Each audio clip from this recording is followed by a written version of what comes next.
Senelec a déjà servi la résiliation à Akilee et je pense que c'est de bonne guerre et c'est tout à fait normal parce que comme le président de la République a déjà donné la décision, donc il était normal que Senelec puisse formaliser avec Akilee parce que le contrat ne peut pas prospérer, donc il fallait formaliser la situation et c'est ce qui a été fait.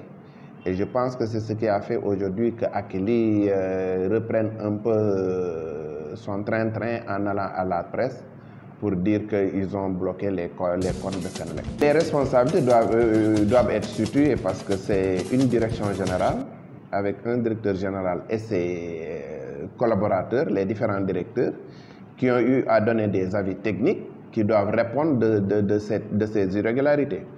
Parce qu'aujourd'hui, nous pensons qu'il y a des actes de gestion qui ont été posés. Senelec a été lésé, les clients ont été lésés, l'État du Sénégal a été lésé. Nous pensons que si c'est fait de bonne foi, peut-être que les autorités prendront leurs responsabilités pour voir quelle est la suite à donner. Mais s'ils sont de mauvaise foi dans cette affaire, je pense qu'il doit y avoir des sanctions. Senelec ne doit rien verser à Akilee, c'est à Akilee de verser 300 millions à Senelec. Aujourd'hui, Akilee nous doit 2 milliards 900 millions pour lesquels on a donné un acompte pour lesquels le service n'est pas encore livré. Maintenant, nous, on le doit 2 milliards 600 millions et aujourd'hui, il n'y a rien qui s'oppose parce qu'on a de la liquidité pour payer à Akilee. Mais on veut les contraindre à nous rembourser notre argent. Dans le contrat AMI, pour l'approvisionnement en compteur, Senelec avait fait un acompte de 2 milliards 900 millions à Akilee, qui devait livrer à Senelec environ 151 000 compteurs. À ce jour, il n'y a que 2 000 compteurs qui sont livrés.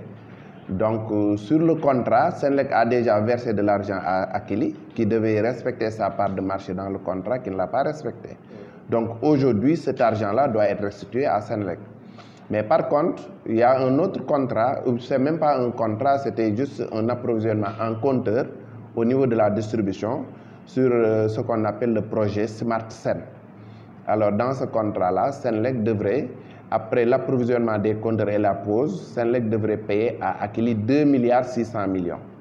Maintenant, vous faites la différence. Nous, on leur doit 2 milliards 600 millions, eux, ils nous doivent 2 milliards 900 millions. Senelec a une direction des affaires juridiques, a une cellule de passation des marchés. Senelec a des avocats. Donc aujourd'hui, je pense que Senelec doit pouvoir prendre toutes les dispositions pour que le service public de l'électricité ne soit pas menacé.